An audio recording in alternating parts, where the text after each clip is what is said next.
Assalamualaikum warahmatullahi wabarakatuh. Pada video kali ini saya akan menyampaikan mata kuliah rekayasa perangkat lunak untuk materi software testing.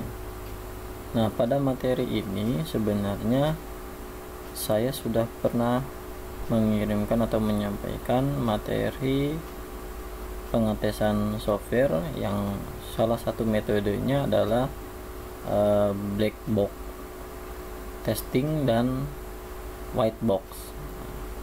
Nah, pada kali ini saya akan menjelaskan mengapa software itu perlu dilakukan pengetesan. Nah, baik, lanjut ke slide berikutnya. Jadi kenapa software itu harus dilakukan pengetesan? Yang pertama adalah untuk memastikan apakah software sudah melakukan fungsinya dengan benar. Nah, artinya jika kalian membuat sebuah aplikasi, kalian harus memastikan fungsi-fungsi yang ada pada aplikasi itu dapat berjalan dengan baik dan benar. Maka dari itu, sebelum di launching atau misalkan dirilis ke user, maka programmer atau orang tester testing programmer harus memastikan fungsi-fungsi yang dibuat oleh si programmer sudah berjalan dengan betul. Yang kedua adalah untuk mematuhi batas kinerja sebuah software. Nah, seorang tester programming dia harus mengetes bagaimana software itu dapat bekerja sejauh apa. Jadi setiap software kan memiliki kinerja berbeda-beda tergantung dari bagaimana algoritma dibuat oleh si orang programmer. Nah, maka dari itu, si tester itu harus melakukan pengetesan sejauh mana kinerja yang akan dilakukan oleh software yang sudah dibuat. Yang ketiga adalah untuk mengetahui bagaimana perilaku software dalam situasi yang ekstrim. Artinya, ekstrim itu jika aplikasi yang dibuat itu berkaitan dengan jaringan atau networking, nah, si tester harus tahu ketika jaringan itu putus misalkan, maka bagaimana perilaku si software, apakah dia menutup secara otomatis atau dia otomatis langsung nyambung dengan jaringan atau bahkan not responding. Nah, mungkin kalian sudah pernah menemukan di sistem operasi Windows sendiri jika misalkan kita itu membuka Excel atau misalkan file tertentu, kemudian software tersebut hang atau not responding. Nah, itu sebenarnya seorang tester sudah sampai sejauh mana mereka melakukan pengetesan jika pada kondisi-kondisi yang dihadapi oleh pengguna. Pastinya sih ketika software itu di launching pun biasanya masih ada beberapa celah yang mungkin tidak terjamah dalam pengetesan seorang testing program. Nah, lalu selanjutnya adalah adanya potensi kemungkinan kesalahan logika pemrograman atau programmer kurang teliti. Jadi perlu diketahui sebelum ini tadi yang sudah saya sampaikan, sebenarnya antara programmer dengan testing program itu berbeda seharusnya orangnya. Tetapi seorang programmer seharusnya biasanya ketika dia melakukan atau meload sebuah aplikasi yang mereka buat, dia otomatis sebenarnya sedang melakukan pengetesan. Nah, tetapi ada kalanya ketika program itu sudah berjalan, itu harus dites sama orang yang berbeda. Ya, Karena untuk menilai dari sudut pandang orang yang menggunakan, misalkan si programmer, saya itu kalau misalkan membuat POM pengennya seperti ini lebih mudah. Nah, itu belum tentu di sudut pandang user atau pengguna itu mudah. Maka dari itu seorang tester programming itu sudah tahu kira-kira pengetesan yang memang dibutuhkan oleh pengguna. Istilahnya kalau sekarang itu memang ada khusus namanya UI sama UX, jadi user interface atau user experience. Nah, jadi orang-orang yang memang bekerja di UI atau di UX itu mereka hanya melakukan pengetesan program yang sudah selesai oleh programmer. Jadi bagaimana dia melihat misalkan antar muka aplikasi tertentu, jika dilihat dari sudut pandang pengguna, wah ini kira-kira mudah atau tidak, kira-kira menyulitkan atau tidak. Nah, dan user experience. Nah, user experience itu memberikan pengalaman pengguna itu bagaimana ya supaya mudah. Nah, contohnya sekarang mungkin kalau misalkan kalian lihat di Tokopedia, Shopee ya, atau misalkan marketplace yang lain, biasanya ketika aplikasi itu baru diinstal, dia akan memberikan guidance. Nah, dia akan memberikan guidance otomatis. Nah, itu adalah user experience. Jadi bagaimana pengalaman si pengguna itu untuk mengenal sebuah program yang tadinya belum tahu, tetapi tanpa diajari mereka akan dibimbing secara otomatis oleh program. Nah, kemudian lingkungan itu maksudnya bukan lingkungan ya, jadi lingkungan di platform. Misalkan OS ya, sistem operasi, ada Windows, ada Linux, ada Macintosh dan lain-lain yang mungkin berbeda dengan yang dimiliki oleh programmer. Artinya gini, ketika si programmer membuat sebuah program, mereka misalkan membuat dengan menggunakan Windows 10 32 bit. Nah, mereka itu hanya mengetes program yang ada di 32 bit. Mereka tidak tahu ketika di 64 bit seperti apa, mereka di Ubuntu seperti apa. Makanya dengan adanya si testing program, dia akan mengetes bagaimana kalau misalkan di Windows 7 32 bit, bagaimana di Windows 64 3 bit, Windows 7 64 bit dan yang lain sebagainya, seperti itu. Oke, di slide berikutnya saya akan menjelaskan detail dari 5 poin kenapa software itu harus dites. Oke, yang pertama adalah memastikan fungsi dapat berjalan dengan baik. Nah, saya langsung memberikan contohnya. Contohnya misalkan daftar fungsi pada software. Nah, misalkan fungsi validasi POM login. Jadi validasi POM login, misalkan pada POM-nya ada tombol.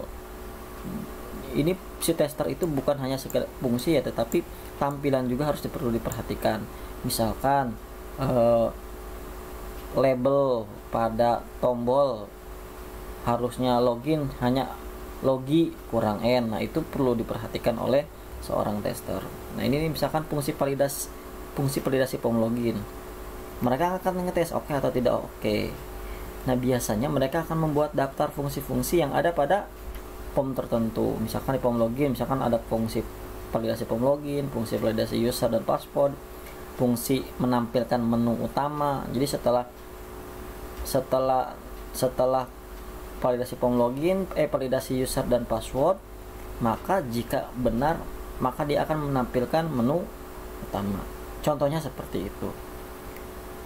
Nah, si testing program pun dia harus tahu alur dari POM-POM yang dijalankan oleh mereka. Jadi misalkan POM login, proses yang pertama adalah misalkan memasukkan username, proses kedua adalah memasukkan password, lalu proses ketiga adalah submit. Nah, mereka juga harus ngetes nih ketika di POM login, oh misalkan username dan passwordnya belum terisi tetapi sudah diklik login, hasilnya harusnya seperti apa ya idealnya. Nah, mereka akan ngetes seperti itu. Jika ada di sisi testing ternyata harus ada penambahan. Ini harusnya ketika user dan password belum terisi, atau misalkan text boxnya belum terisi, harusnya memberikan pesan kesalahan untuk memberikan informasi kepada pengguna bahwa mereka belum menginputkan user, atau mereka belum menginputkan password, atau misalkan user dan password mereka itu belum terdaftar, seperti itu. Jadi fungsi-fungsi yang ada pada POM atau misalkan pada aplikasi itu harus berjalan dengan baik. Yang kedua adalah mengecek batas kinerja sebuah software. Jadi ada kalanya si programmer dia akan istilahnya ketika dia membuat aplikasi, pasti dia akan meload aplikasinya atau running, atau istilah kalau dalam Visual Basic itu debug ya. Ketika di debug dia jalan. Nah, dia ketika menjalankan pada data tertentu, misalkan cuman hanya data 10 record atau 100 record.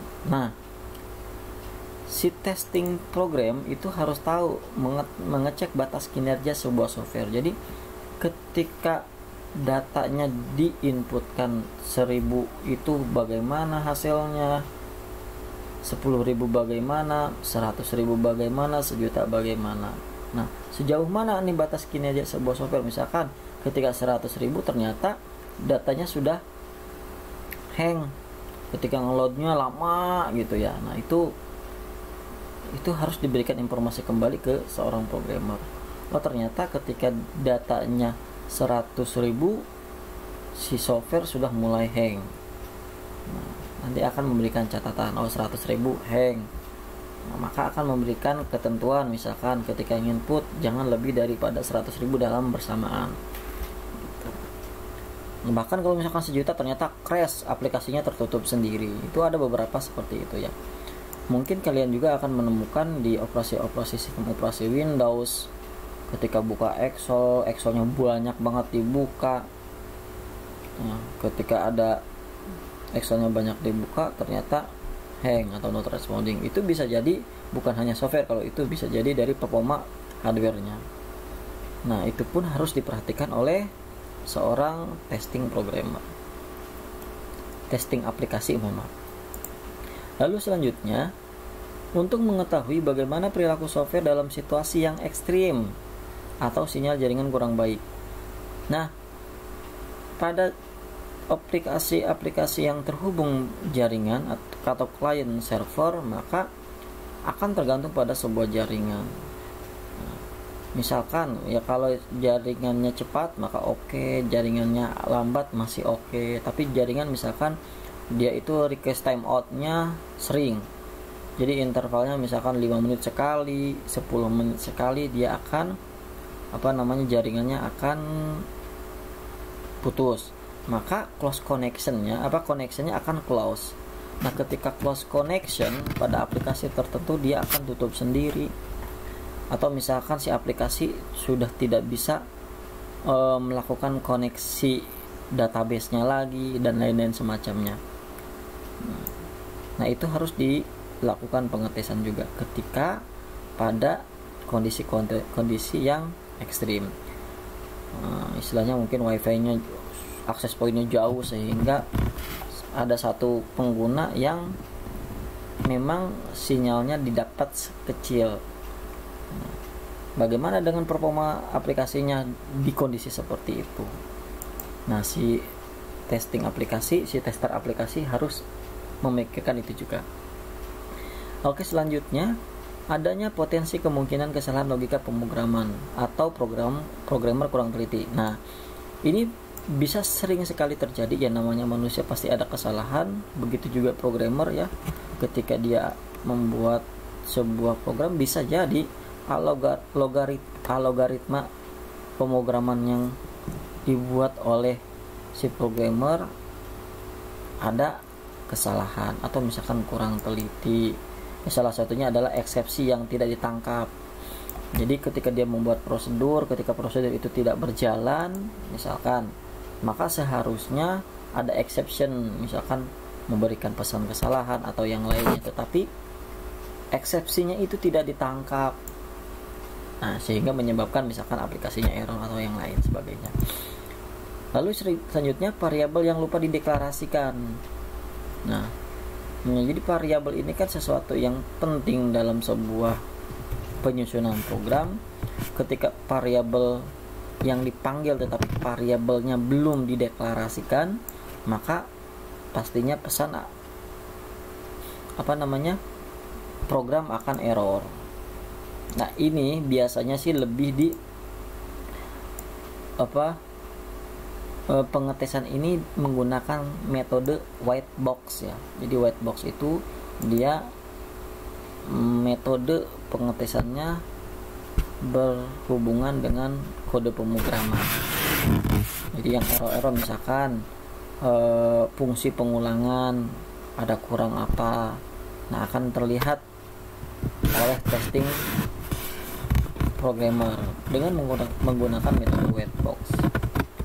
Nah, berarti kalau misalkan menggunakan metode white box, artinya si tester harus mengerti program, karena dia harus membaca program-program yang tidak berjalan semestinya. Lalu adalah algoritma pemrograman yang salah. Jadi ada algoritma pemrograman misalkan bermuter-muter. Nah, jadi si testing program juga harus melihat itu. Lalu kemudian library yang belum diimport untuk sistem operasi yang berbeda. Nah, ini penting sekali ya. Ketika library yang sudah ditempelkan pada pemrograman yang dibuat, ternyata library tersebut tidak diimportkan pada POM yang lain atau misalkan pada fungsi yang lain untuk sistem operasi yang berbeda. Nah, ini kalau misalkan di bahasa pemrograman tertentu, contohnya Visual Basic, ketika library yang dibutuhkan dalam POM tersebut belum diimport, maka akan ada pesan kesalahan error sebenarnya secara otomatis, walaupun itu belum dilakukan debug atau belum dilakukan running program. Lalu kesalahan setting path pada sistem operasi yang berbeda. Nah, ini penting juga ya. Terkadang program-program, contohnya OpenDialog itu pada aplikasi dia memanggil data explorer yang ada pada Windows. Biasanya ketika dia memanggil file atau memanggil data pada path tertentu, ketika diimplementasikan di komputer yang berbeda, path-nya akan tidak sama sesuai dengan path pada saat program itu dibuat di komputer si programmer, sehingga ketika digunakan atau diimplementasikan pada user akan terjadi error. Maka ini penting ketika program itu akan diimplementasikan di komputer pengguna, jadi path-nya harus benar.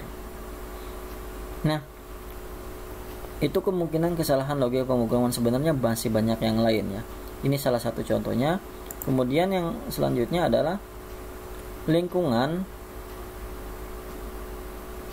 operating system ya, baik itu versi atau sistem operasi yang berbeda dengan yang dimiliki oleh programmer. Misalkan si programmer membuat program dengan menggunakan Windows 10 32 bit. Di komputer dia itu tidak ada masalah apa-apa, sehingga dia meyakinkan bahwa oh ini aplikasi sudah oke, sudah bisa di launching ke pengguna. Nah, ternyata ketika diaplikasikan di Windows 10 64 bit, ternyata ada fungsi tertentu yang tidak bisa berjalan. Apalagi misalkan kalau pada sistem operasi yang berbeda, ya contohnya Ubuntu, Macintosh, dan yang lain sebagainya.